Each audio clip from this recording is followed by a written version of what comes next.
आपके साथ किया। ऑस्ट्रेलिया के सिडनी स्थित बॉन्डी बीच से आई यह खबर पूरी दुनिया को झकझोर देने वाली है। हनुक्का मना रहे लोगों पर हुए आतंकी हमले में 16 लोगों की मौत ने न सिर्फ ऑस्ट्रेलिया की सुरक्षा व्यवस्था पर सवाल खड़े कर लिए बल्कि वैश्विक राजनीति को भी हिला दिया। हमलावर बाप बेटे के पाकिस्तानी मूल के होने के संदेह, लाइसेंसी बंदूक के इस्तेमाल और इजरायली प्रधानमंत्री नेतन्याहू के सीधे आरोपों ने इस हमले को सिर्फ एक आतंकी घटना नहीं बल्कि एक अंतर्राष्ट्रीय विवाद बना दिया। ऑस्ट्रेलिया के सिडनी शहर का बॉन्डी बीच, जो अब तक धूप, समंदर और शांति की पहचान था, रविवार की शाम अचानक गोलियों की आवाज और चीख पुकार से दहल उठा जब हनुक्का पर्व मना रहे यहूदी समुदाय पर एक सुयोजित आतंकी हमला हुआ और देखते ही देखते यह शांत इलाका नरसंहार के मैदान में बदल गया। इस हमले में अब तक 16 लोगों की मौत की पुष्टि हो चुकी है, जिनमें एक 10 साल की मासूम बच्ची और एक इजरायली नागरिक भी शामिल है। ऑस्ट्रेलियाई पुलिस के मुताबिक यह हमला किसी अकेले शख्स का नहीं है बल्कि बाप बेटे की जोड़ी द्वारा अंजाम दिया गया, जिनकी पहचान 50 वर्षीय साजिद अकरम और उसके 24 वर्षीय बेटे नवीद अकरम के रूप में हुई है। जांच एजेंसियों को संदेह है कि दोनों पाकिस्तानी मूल के थे। हालांकि इस पर आधिकारिक पुष्टि अभी जांच के दायरे में।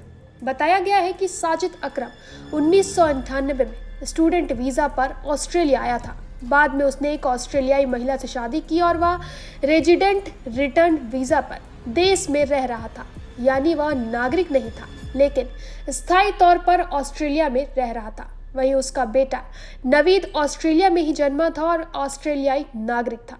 चौंकाने वाली बात यह है कि नवीद 2019 में ASIO यानी ऑस्ट्रेलियाई खुफिया एजेंसी की जांच के दायरे में भी आ चुका था, लेकिन तब उसे कोई तत्काल खतरा नहीं माना गया। हमले वाले दिन दोनों ने परिवार से कहा था कि वे मछली पकड़ने जा रहे हैं, लेकिन वे सीधे बॉन्डी बीच पहुंचे, जहां ऊपर बने ब्रिज में उन्होंने अंधाधुंध फायरिंग शुरू कर दी। पुलिस ने मौके पर पहुंचकर पिता साजिद अकरम को ढेर कर दिया, जबकि बेटा नवीद गंभीर हालत में अस्पताल में भर्ती है। इस हमले ने इसलिए भी पूरे देश को हिला दिया क्योंकि ऑस्ट्रेलिया में 1996 के पोर्ट आर्थर नरसंहार के बाद बेहद सख्त गन कानून लागू किए गए थे और पिछले 29 सालों में इतनी बड़ी मास शूटिंग नहीं हुई थी।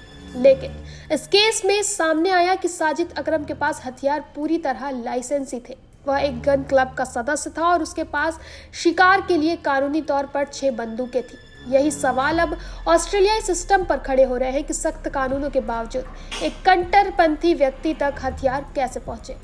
इसी बीच इस हमले ने अंतर्राष्ट्रीय राजनीति में भी भूचाल ला दिया।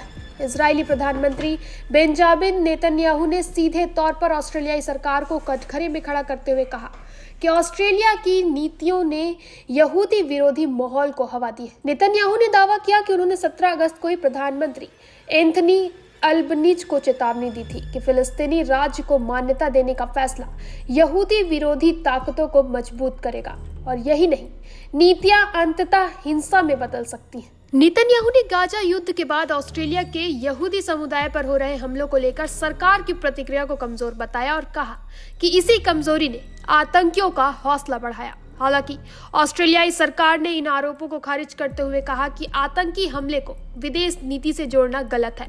इस भयावह घटना के बीच इंसानियत की एक मिसाल भी सामने आई जब अहमद नाम के एक बुजुर्ग ने जान की परवाह किए बिना एक आतंकी पर पीछे से हमला कर उसकी राइफल छीन ली।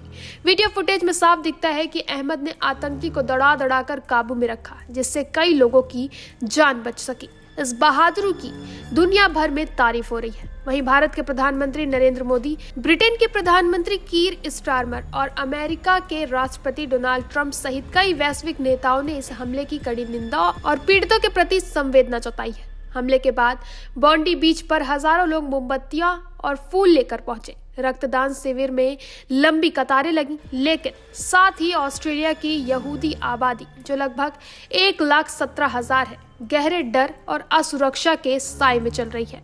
मेलबर्न में होने वाला हनुक्का कार्यक्रम रद्द कर दिया गया। अब यह हमला सिर्फ 16 मौतों की कहानी नहीं रह गया, बल्कि यह सवाल बन गया है कि क्या इमिग्रेशन जांच विफल हुई, क्या गन लाइसेंस सिस्टम में चूक हुई और क्या वैश्विक राजनीति की आग स्थानीय समाजों तक पहुंच चुकी है।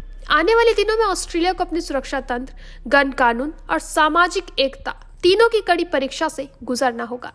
बॉन्डी बीच का यह आतंकी हमला बताता है कि आतंकवाद की आग अब किसी एक देश या सीमा तक सीमित नहीं रही है। सख्त गन कानूनी के बावजूद हुआ यह हमला सुरक्षा जांच को लेकर वैश्विक नीतियों तक कई असहज सवाल छोड़े जाता है। नेतन्याहू के आरोप, ऑस्ट्रेलिया की विदेश नीति और यहूदी समुदाय की सुरक्षा, तीनों अब कटघरे में। फिलहाल के इतना ही। आगे के अपडेट्स के लिए बने रहे निशानेबाज पर।